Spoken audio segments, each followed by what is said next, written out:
So welcome to Wednesday Meditation.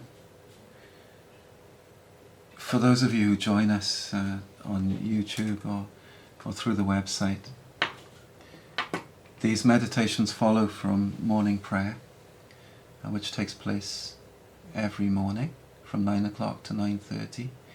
Contemplative style of morning prayer, using an unusual approach to liturgy and sharing readings and psalms.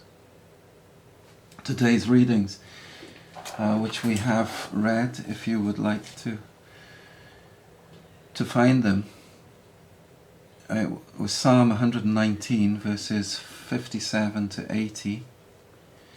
We also read from the Hebrew Bible 1 Kings chapter 17, and from the Acts in the New Testament we read chapter 20 verses 1 to 16. In that story we heard about Paul speaking to some followers of the way in an upper room late into the night. They had already done the Eucharist, and Paul carried on talking because he was going away the next day. And somebody fell so deeply asleep that they fell out of the window 3 stories and were killed, apparently. Paul went outside, picked up the guy who had fallen and said he's not dead, but he left him there and went back up to continue talking. In the Hebrew Bible reading we heard about Elijah being sent to a widow during a time of famine and asking her. He went to stay with her, but he asked her to feed him. She didn't have much to feed him with, just a little bit of oil and a little bit of flour, and she was going to make a little loaf of bread for her and his son to eat, and then they were prepared to die of starvation after that. But Elijah told her, feed me, and faithfully, generously, she made bread and found that the oil and the flour didn't run out, and she was able to feed Elijah. But sometime later her son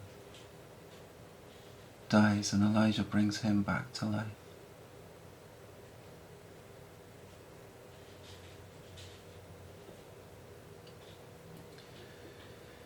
However, it's really the psalm that I'm going to draw this meditation from.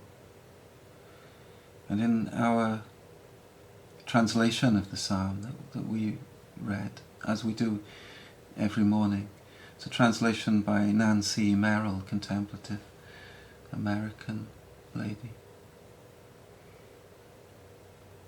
who seeks in her translation to take the reader really back to the heart of the intention of the Psalms.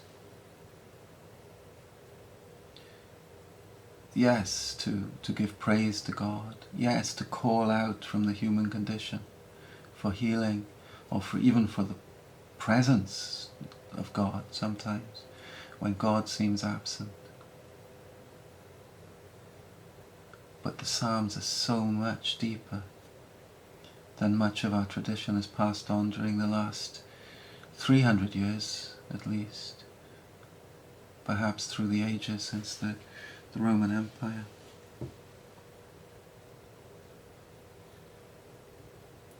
And there's a moment in our reading of the Psalm 119 this morning where the psalmist asks for a new heart, a clean heart.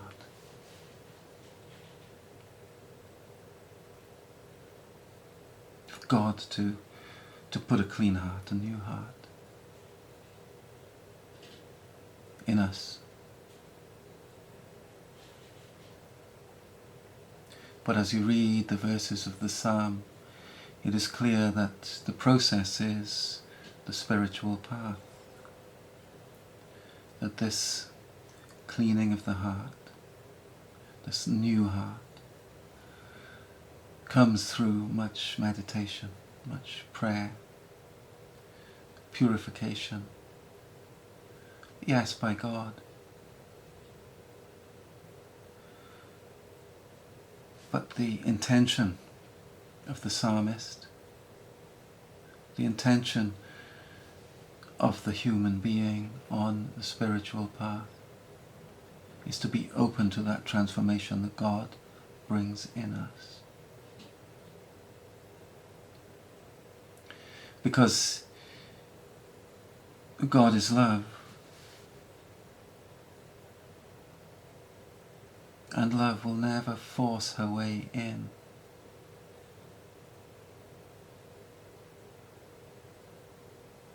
Sometimes she appears as Chokhmah, wisdom. Many times in Hebrew scripture. She's there in our Gospels. She's there at creation. In the beginning was the Word, and the Word was with God, and the Word was God. John's Gospel. Or is it Mary Magdalene's Gospel?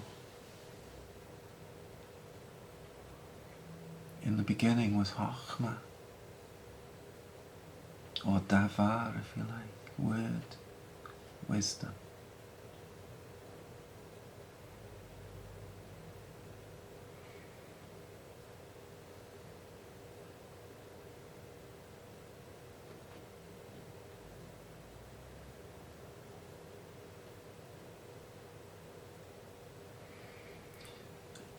I can see a moment in which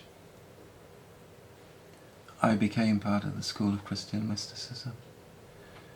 I was interviewing Joe for the Church in Wales website and interfaith page on that. And during the interview, Joe told me about the meeting between Rumi, by all accounts the world's most famous poet, most loved poet anyway, and Shams, their first meeting. And it was because of this meeting that Rumi, and the relationship that continued from the meeting, that Rumi wrote the most wonderful, sublime poetry, spiritual poetry, some of which we will read this morning. But it was the way that Joe told the story and the substance of the story itself that spoke so very deeply to me.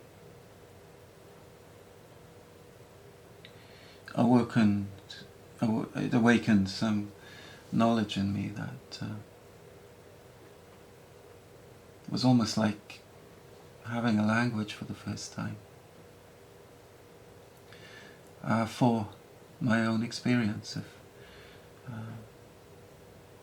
God, life, this journey we're all on, adventure, brokenness, sadness, all of it.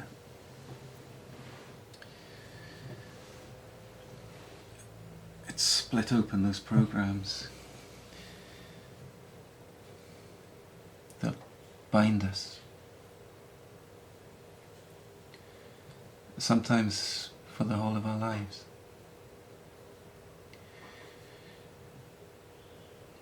I don't know if I remember the story in its right details, but this is the way I remember it.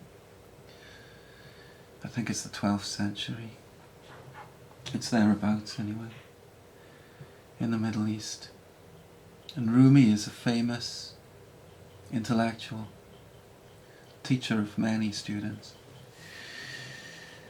And he is one day sitting with his students outside because that's where he taught people. In the marketplace, perhaps. There are stories about it being next to a lake or a pond, but I don't think that was in the story when Joe told it to me. He's there with his students and surrounded by books, and he's enlightening, in inverted commas, his students with the knowledge from these books. After a while, somebody joins them, a wild dervish. A dervish is like a holy man or woman. Somebody who lives on the edge, usually with wild hair. Anyway, the dervish came out of the wilderness, called Shams, and sat among the class, quietly, for a while, watching. Rumi expounded his great knowledge. After a while, Shams looked at the books, looked at Rumi, and he said, "What's going on here? This isn't wisdom." Rumi, of course, thinking, "Oh, this wild guy from the desert, he's completely uneducated." He just says to him, "Oh, these are books. You wouldn't understand." With that, the books caught fire. But amazingly, they weren't burning. They were just on fire. And Rumi knew Shams had something to do with it. He looked at Shams and said, "What's going on here?" And Shams simply said, "You wouldn't understand." But by all accounts, Rumi followed Shams, and Shams opened Rumi to the wisdom that is beyond intellect, way, way deeper, to Chokhmah herself.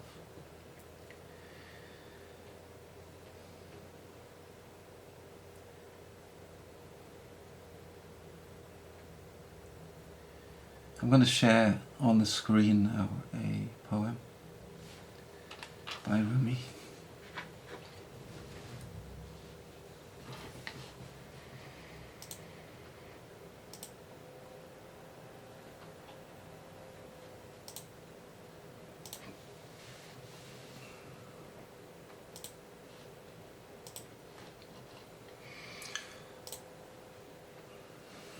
I'll read it to you. But as you listen, you can look at the words if you like. But find the stillness now. As I breathe in, I know I'm breathing in. As I breathe out, I know I'm breathing out.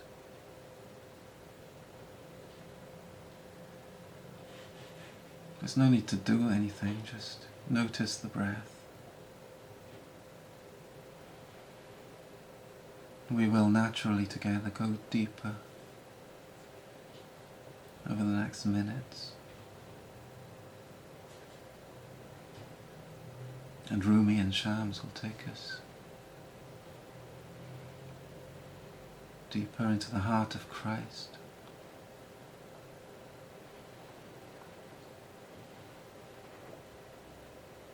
The heart of I am.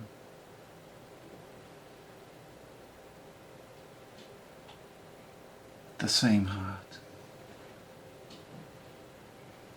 that is opening in us. Be still.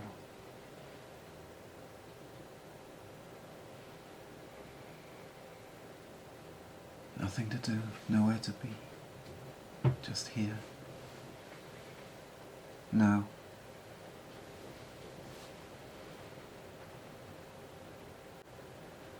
Who gets up early to discover the moment light begins? Who finds us here, circling, bewildered like atoms? Who comes to a spring thirsty, and finds the moon reflected in it, who, like Jacob, blind with grief and age, smells the shirt of his lost son and can see again. Who lets a bucket down and brings up a flowing prophet? Or, like Moses, goes for fire and finds what burns inside the sunrise.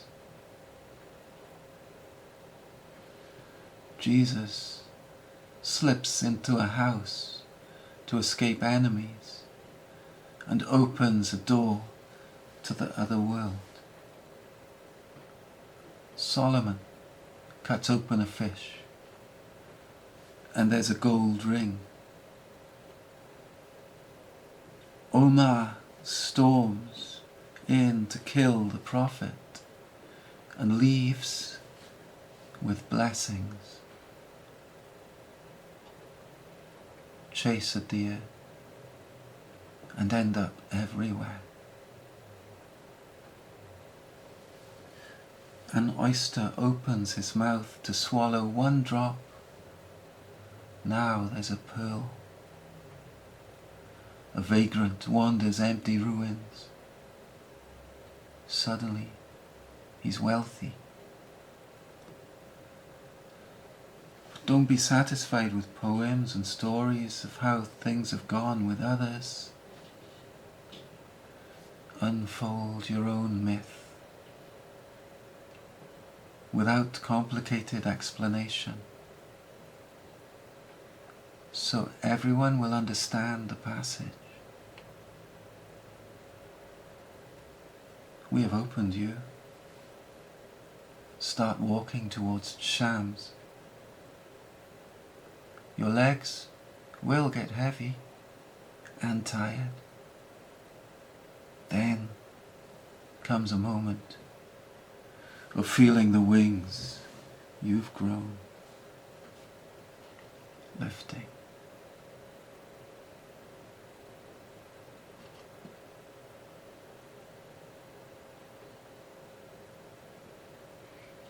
We have opened you. Start walking towards Shams. Shams becomes the teacher for Rumi.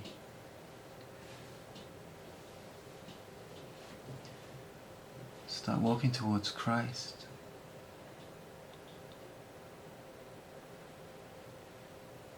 Start walking towards the Magdala.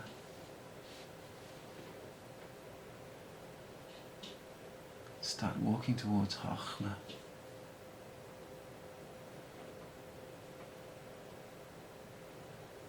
We have opened you. Start walking.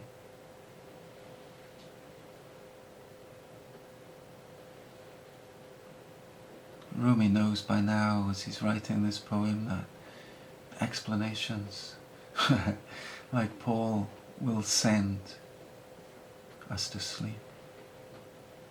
We'll fall out the window.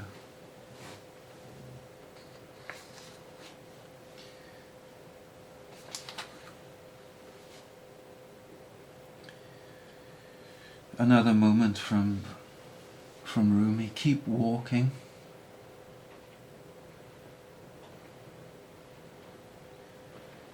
Though there's no place to get to.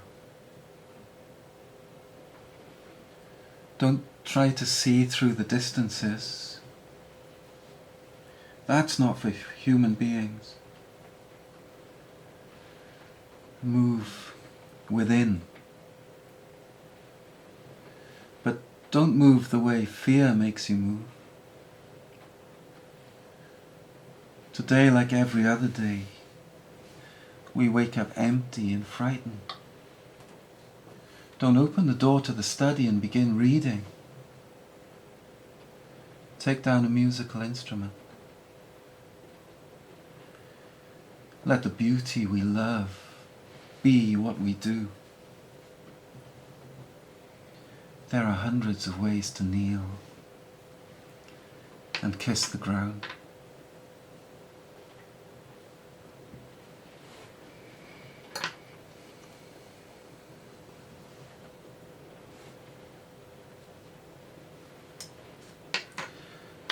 We're going to spend some time now kneeling and kissing the ground and walking. Come back to the breath. Just noticing again. No need to deepen it, it'll deepen naturally anyway. Nothing to do, just observe. Breathing in, breathing out, breathing in, breathing out.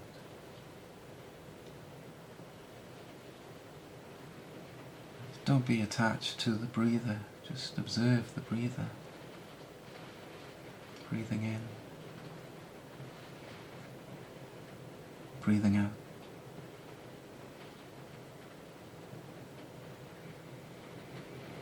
As I sit here, I'm aware of the rain quite hard on the windows around.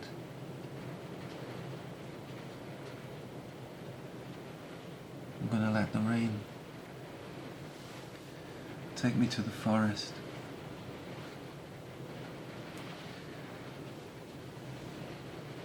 Come with me.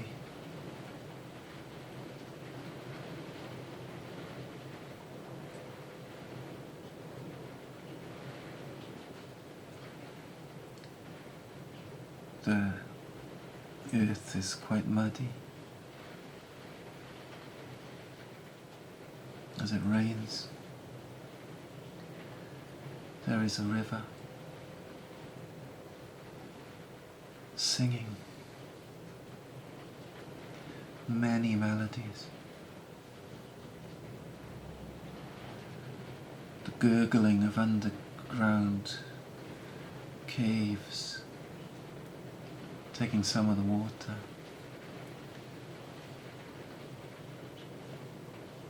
Giving back some oxygen.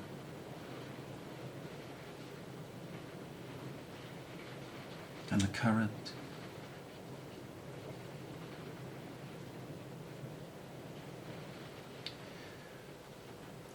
It's almost as if the voices of ages are there in the water. Sound of the fairy folk and the people of the forest.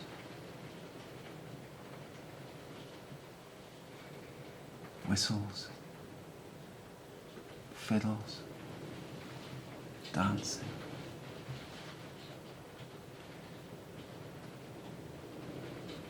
But you are standing on the earth, the mud, gently seeping between your toes. Your feet are bare. You can feel the earth, feel the water.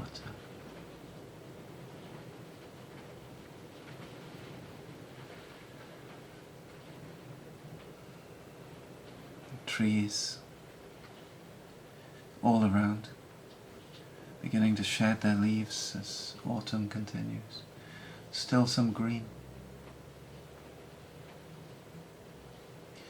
You become aware of nature, the sound of the birds, animals rustling, moving around collecting their food for the winter. And you know you are one of the creatures here. You're very much at home. Connecting with the earth.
feel the connection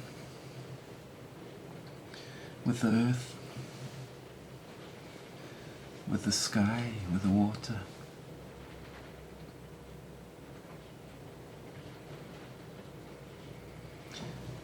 And you find, you hadn't noticed before, but you're now right in front of a big tree.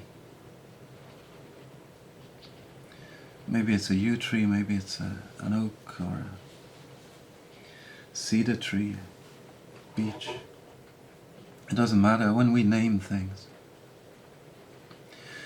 too often we lose the experience of them because we've named them and we move on. But you're not moving on. Not now. You've been drawn to this tree. You began walking, you didn't know where you were going. But now you find that you've reached a destination that you didn't dream of. There is something about this tree that is just so full of light. It's like the wisest creature, plant, element, thing, being that you've met.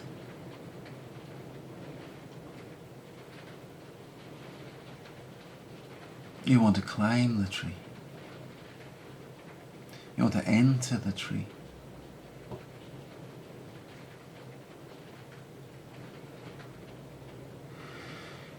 And there are 3 men around this tree with you. And somehow you know that one is Ifted, another is Kadok, and the other is Peredir.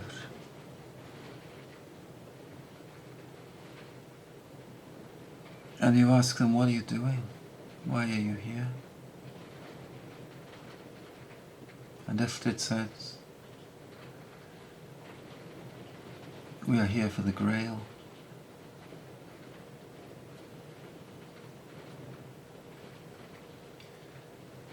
And you ask, what is the Grail?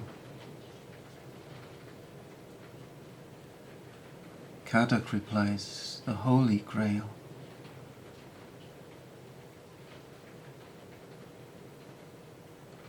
You ask, what is the Holy Grail?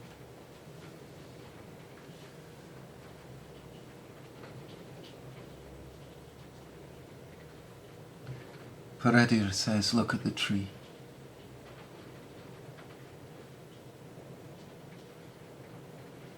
As you look at the tree,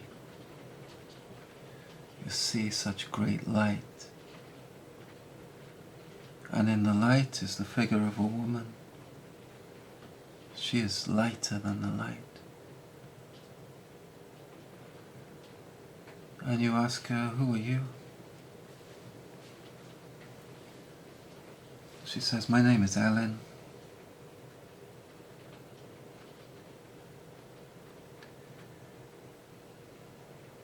And you say,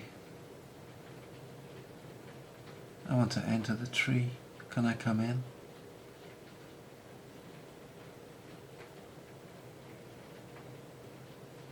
And Ellen's face, like light, smiles. And she says, look inside yourself.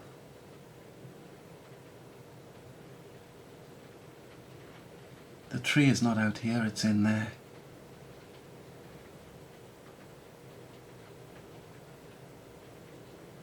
Enter the tree. Climb my branches.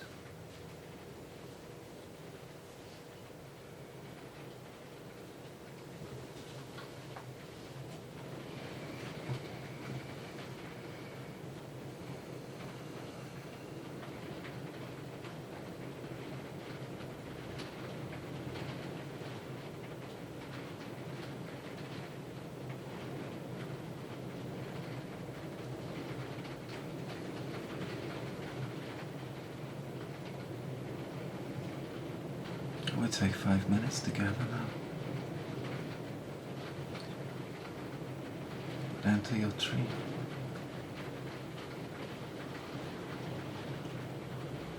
Walk towards her, she calls you.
Nid o'n gofyn bywyd moethus ar y byd na belai man Gofyn wyf am calon hapus, calon honest, calon lan, calon lan yn llawn daioni.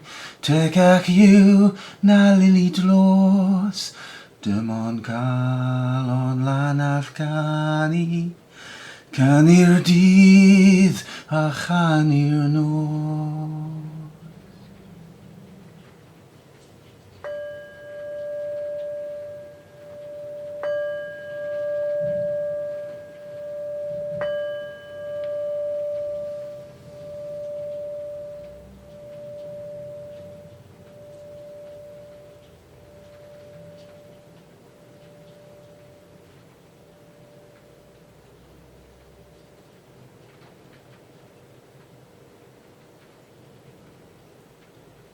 The poet and songwriter from Swansea, Daniel James,